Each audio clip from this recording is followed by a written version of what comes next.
Namo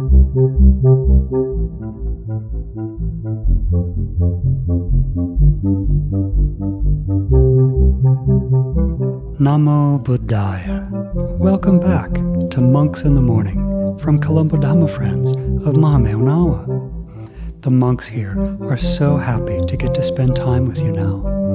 It's really hard to find people in the world, isn't it, who are interested in learning and practicing the Dhamma.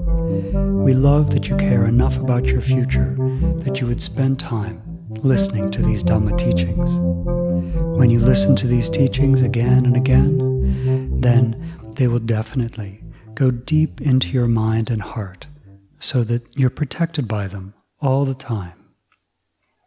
On today's program, we're going to hear the story of a time when the Arhat Sariputta's meditation was so strong and powerful that nothing at all could hurt him. Did you know that meditation can protect you in that way? Well, we'll learn about that today. Now let's take the refuges and the 5 precepts.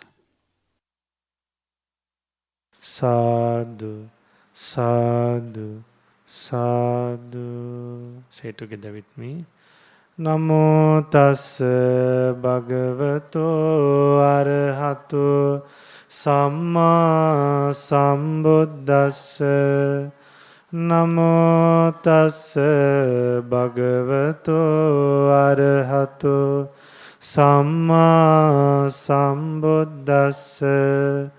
Namo tassa bhagavato arahato samma sambuddhassa.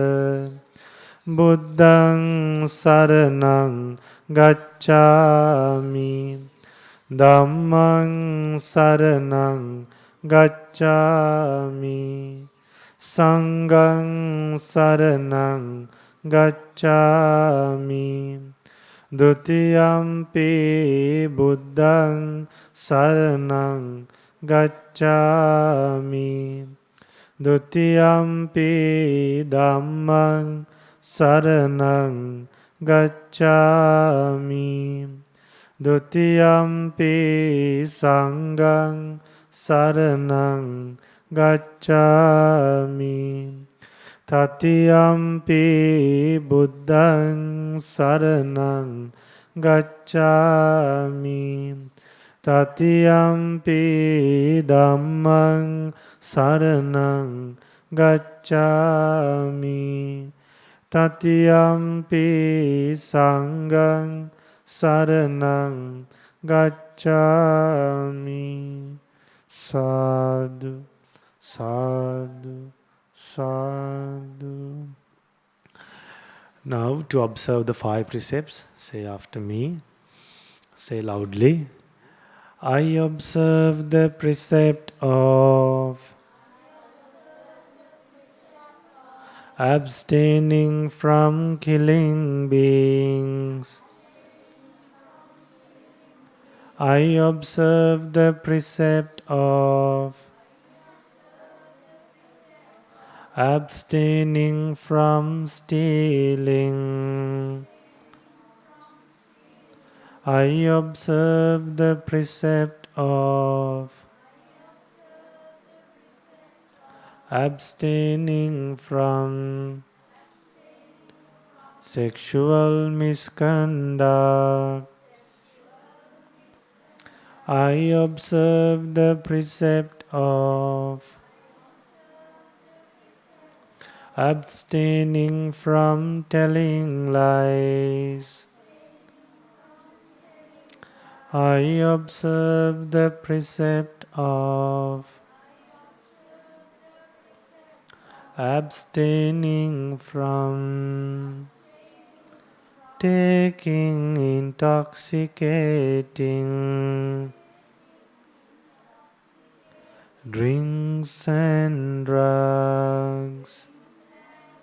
I follow these precepts for happiness in this life, for rebirth in heaven, and to realize the Four Noble Truths. In this Gautama Buddha's dispensation, sadhu, sadhu, sadhu.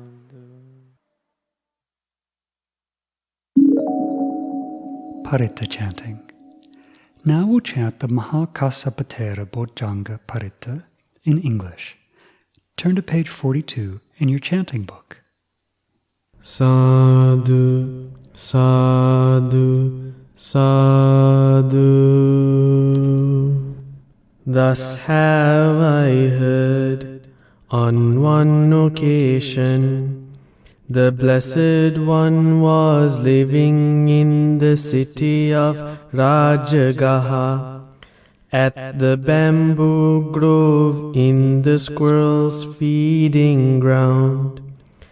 At that time the Venerable Mahakassapa, who was living in the Pipali cave, was afflicted with the disease, was suffering physically, and was gravely ill.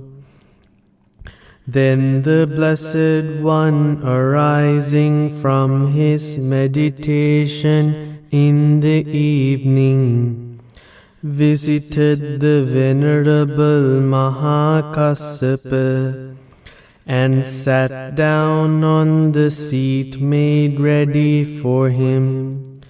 Thus seated, the Blessed One spoke to the Venerable Mahakassapa. Well, Kassapa, how is it with you? Are you bearing up? Are you enduring your bodily suffering? Do your pains decrease or increase? Are there signs of your pains decreasing and not increasing? No, Bhante, I am not bearing up. I am not enduring, and the pain is very great. There is a sign not of pains decreasing, but increasing. These 7 factors of enlightenment, Kassapa, are well expounded, cultivated, and fully developed by me. They lead to special knowledge, to realization of the noble truths, and to Nibbana. What are the 7? Mindfulness, the factor of enlightenment, Kassapa, is well expounded, cultivated, and fully developed by me. It leads to special knowledge, to realization of the noble truths, and to Nibbana. Investigation of the Dhamma, the factor of enlightenment, Kassapa, is well expounded, cultivated, and fully developed by me. It leads to special knowledge, to realization of the noble truths, and to Nibbana. Effort, the factor of enlightenment, Kassapa, is well expounded, cultivated, and fully developed by me. It leads to special knowledge, to realization of the Noble Truths and to Nibbana. Rapture, the factor of enlightenment, Kassapa, is well expounded, cultivated, and fully developed by me. It leads to special knowledge, to realization of the Noble Truths and to Nibbana. Rapture, the factor of enlightenment, Kassapa, is well expounded, cultivated, and fully developed by me. It leads to special knowledge, to realization of the Noble Truths and to Nibbana. Calm, the factor of enlightenment, Kassapa, is well expounded, cultivated, and fully developed by me. It leads to special knowledge, to realization of the Noble Truths and to Nibbana.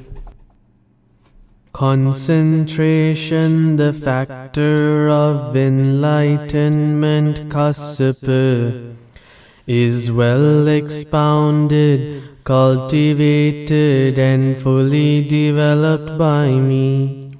It leads to special knowledge, to realization of the Noble Truths and to Nibbana. Equanimity, the factor of enlightenment, Kassapa, is well expounded, cultivated, and fully developed by me. It leads to special knowledge, to realization of the Noble Truths and to Nibbana. The 7 factors of enlightenment, Kassapa, are well expounded, cultivated, and fully developed by me. They lead to special knowledge, to realization of the Noble Truths and to Nibbana. Most surely, O Blessed One, they are the factors of enlightenment. Most surely, O Sublime One, they are the factors of enlightenment. The Blessed One taught this discourse, and the Venerable Mahakassapa, glad at heart, rejoiced in the Blessed One's explanation. Thereupon the Venerable Mahakassapa recovered from that disease, and that disease of the Venerable Mahakassapa disappeared instantly. Etena satchena suati hotu. By this truth may there be well-being. Sadhu, sadhu, sadhu.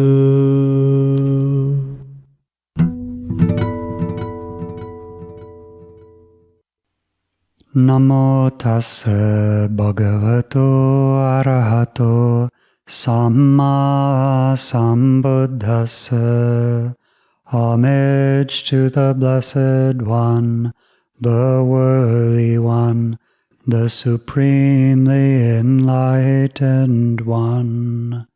Sadhu, sadhu, sadhu. Namo Buddhaya. Dear children, today I want to tell you about something really amazing that happened.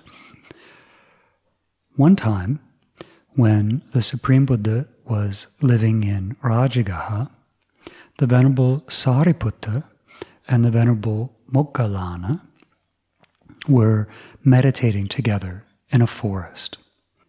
So both of these great arahants were meditating in the forest on a night that was lit up by the moon. Now that same day, the Venerable Arahant Sariputta had shaved his head. So I think all of you have seen that this is one of the special things that monks do, is they shave their heads. So this day, the Arahant Sariputta had shaved his head, and the moon was shining brightly. So at that time, there were two yakas, two very powerful non-human beings, and they were flying across the sky. They had some business to do somewhere else in India, and so they were flying across the sky, and they looked down and saw these two arahants meditating there. And the first yaka saw the Arahant Sariputta sitting there in meditation with his head freshly shaven, shining on this moonlit night. And this first yaka had a terrible, terrible desire. He had this overwhelming desire to strike the Arahant Sariputta on the head. That's terrible, isn't it? When we see a monk meditating, how does our mind feel? We feel happy, don't we? We may even feel peaceful thinking about that monk meditating. Well, this poor yaka had the opposite feeling. He thought, I can't help myself. I want to strike that monk on his shiny head. Now the second yaka said, friend, do not do that. Don't even think about doing that. That's such a terrible thing. It'll destroy you. And the first yaka said, no, I have to do this. Have you ever wanted to do something really bad and you just couldn't stop yourself from doing it? Well, this yaka had the same problem. All he could think about was hitting the Arahant Sariputta on the head. And again, his friend Yaka said, no, don't do that. What a terrible thing to hit this Arahant monk. But again, the first yaka said, no, I'm going to do it. I'm going to do it. And this yaka flew down to the ground, pulled back his arm, and he hit the Arahant Sariputta on the head as hard as he could. Children, this is the amazing power of arahants in deep, deep meditation. So maybe you didn't know this, but when you're in certain deep, deep kinds of meditation, nothing can hurt you. Even people have tried to set on fire a monk who was meditating. But because he was in such deep meditation, even a fire couldn't burn him. So that's the kind of meditation that the Arahant Sariputta was in. Nothing could hurt him. But someone did get hurt. This poor yaka, as soon as he did this, his body started to feel like it was on fire. He had hit the Arahant Sariputta so hard that if this yaka had hit a huge elephant, the elephant would have died. If this yaka would have struck the top of a mountain, the top of the mountain would have exploded. That's how hard he hit the Arahant Sariputta. And as soon as he did, his body felt like it was on fire. Now, sometimes when we do something bad, we get caught right away. And something bad happens to us, we get punished, right? Sometimes something bad, and we don't see the results of that karma right away. Many times this is the case. Some kinds of actions, though, are so terrible that the karma ripens right away. And that's what happened to this poor Yakka. As soon as he struck the Arahant Sariputta, he cried out, saying, my body, it feels like it's burning. And the earth opened up and swallowed him, and he was reborn directly into hell. So the Arahant Mahamukkalana was in the same forest, and using his psychic powers, he saw everything that happened. He could see this Yakka striking the Arahant Sariputta.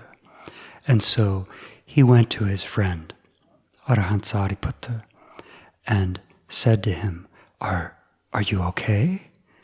Are you all right? And the Arahant Sariputta said to him, Yes, I'm okay. I have a little bit of a headache, though, a little bit of a pain in my head. That's amazing, isn't it? And that's what the Arahant Mahamukkalana thought as well. And he said, Friend Sariputta, it's amazing, it's astounding that you're so powerful and mighty that you didn't even feel this Yakka strike you on the head. He said, it was such a huge punch in the head that it could have killed a massive elephant. It could have broken apart the top of a mountain. He said, Sadhu, sadhu, sadhu. So powerful is the Arahant Sariputta. So powerful is his meditation that you didn't even feel it. All you have is this little pain in your head. And he explained what happened. And what did the Arahant Sariputta say? He said, sadhu, sadhu. It's amazing how powerful this Arahant Mukkalana is, that he can see yakkas. I can't even see a little fairy living in the forest. Now this is amazing, isn't it? This Arahant Sariputta, he didn't say, yes, I am really powerful. Yes, I was in a really deep meditation. He didn't say that. Immediately, he thought about the greatness of Arahant Mahamukkalana. Because you know that the Arahant Mahamukkalana, he was the foremost in psychic powers of all the monks, only second to the Supreme Buddha. But the Arahant Sariputta didn't have any psychic powers. He says he couldn't even see a little pisacha, a little mud sprite. And he was amazed at the Arahant Sariputta. So see, dear children, how these Arahants praise each other's good qualities. They don't brag about their own qualities, but they praise the goodness in others. That's something that we should think about doing too, isn't it? That when we see someone doing something good, we should praise them for doing that good thing. While all this was going on, the Supreme Buddha was listening with his divine ear and saw everything that happened. And when he saw this, he preached a verse spontaneously, right on the spot. Something came to his mind, and this is what he said. He said, for those people whose mind is like a rock, steady and not shaking, unexcited by what is exciting, and not agitated by what is agitated, for the person whose mind is developed in that way, how can any pain come to them?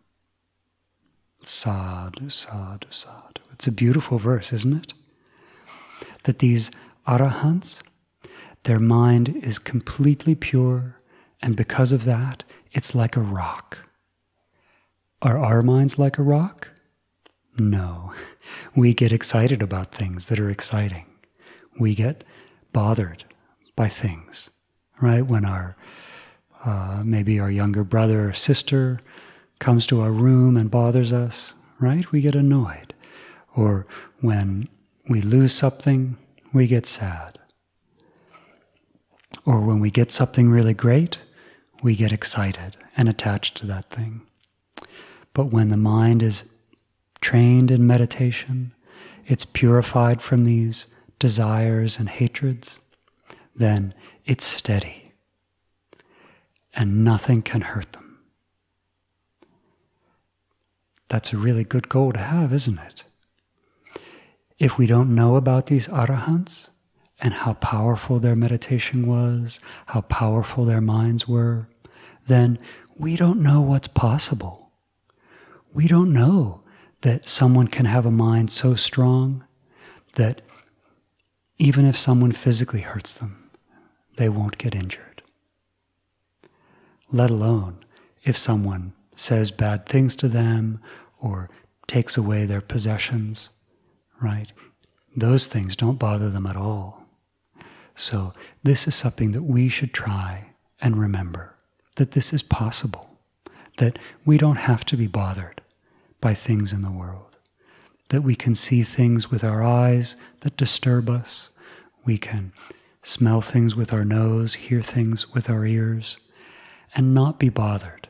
Just think, yes, this is something bad to look at. This is an unpleasant sound. This is a bad odor. We can start to train our mind in that way. And when we do, we'll be free from suffering. So, dear children, let's rejoice in the powerful merit that these great arahants had. Let's have this wish that our minds, too, can become strong like a rock, just like these great arahants. Through the power of this merit, may we soon experience the supreme bliss of Nibbana in this Gautama Buddha's dispensation. Sadhu, sadhu, sadhu. Namo Buddhaya.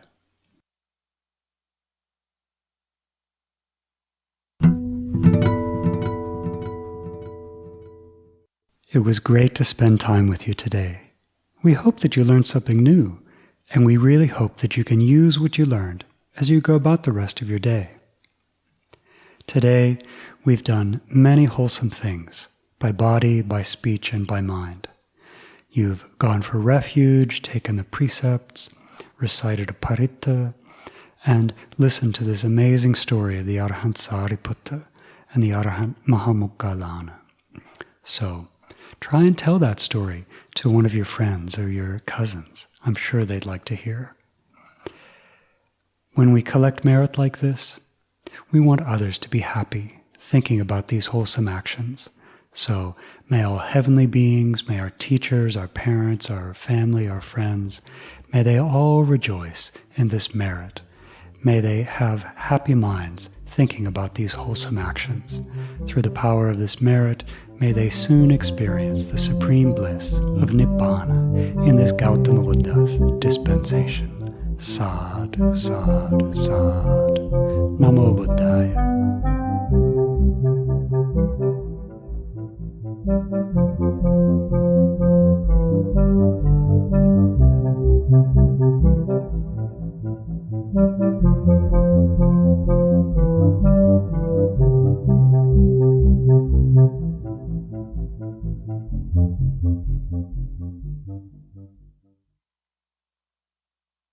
Namo tassa bhagavato arahato samma sambuddhassa. Namo tassa bhagavato arahato samma sambuddhassa. Namo tassa bhagavato arahato samma sambuddhassa. Udetayang cakkumayek raja harissavanno patavippabaso tantan namassami harissavannang patavippabhasang Tayajya gutta vihare mudivasang.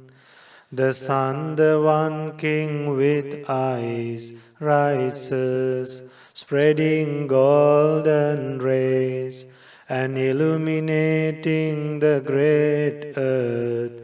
I pay homage to you, the sun spreading golden rays and illuminating the great earth, guarded today by you.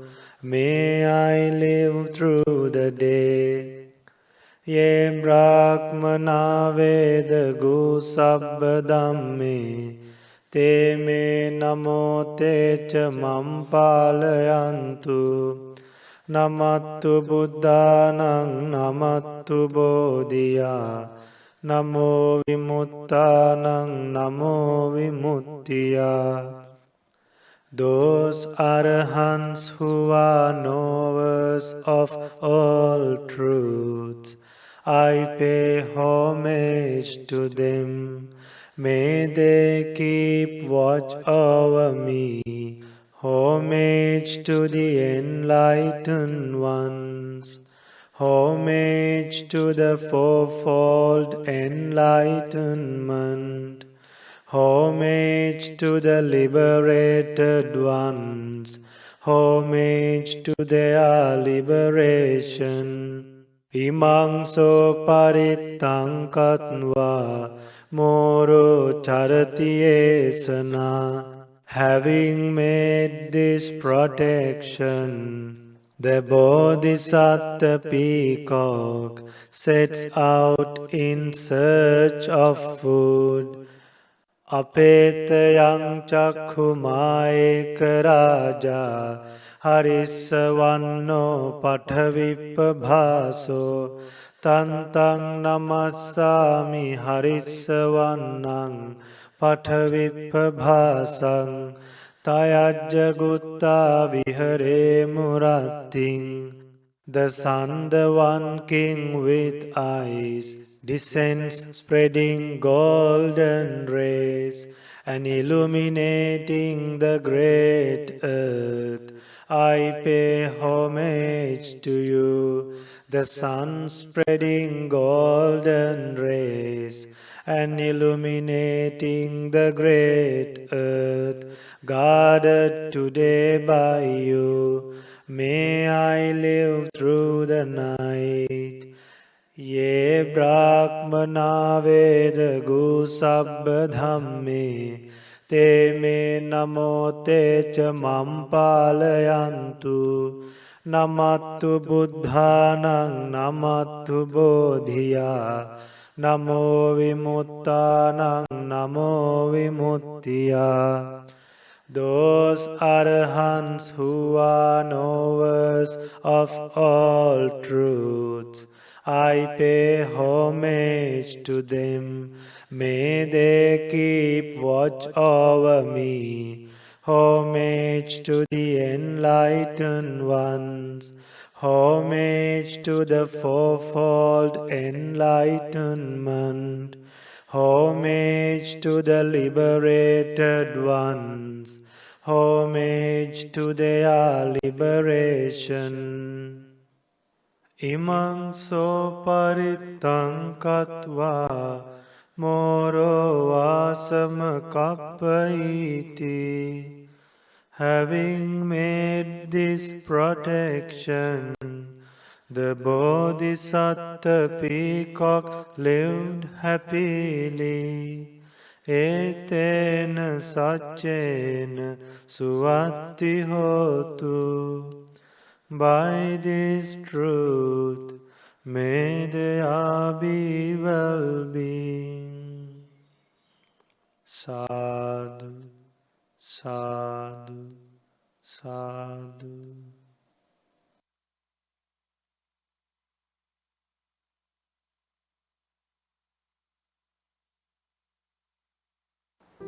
Namo Buddhaya. Meritorious Dhamma friends, we should know about this life as well as about next life, and we should have an understanding about our previous lives also.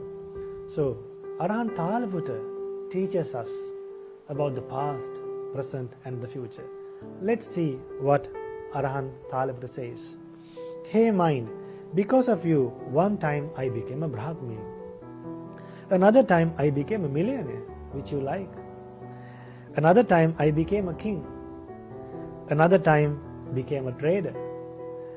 Another time I became a servant. Another time I became a god. So which one do you prefer? Whatever you prefer from these things, all these things are impermanent. Remember, these things will give you happiness only while you are among the humans and only among gods. So whatever the things that you receive among gods, among humans and also among the animals, all those things are impermanent. If something is impermanent, that is subjected to suffering. Don't chase after things that are subjected to suffering. May you have the opportunity to go behind happiness that will never change. What is that? The eternal Nibbana. So today try to have a strong determination not to go in the samsara, not to go in this endless journey of births and deaths, but to realize the Four Noble Truths in this Gautama Buddha's dispensation. Namo Buddhaya.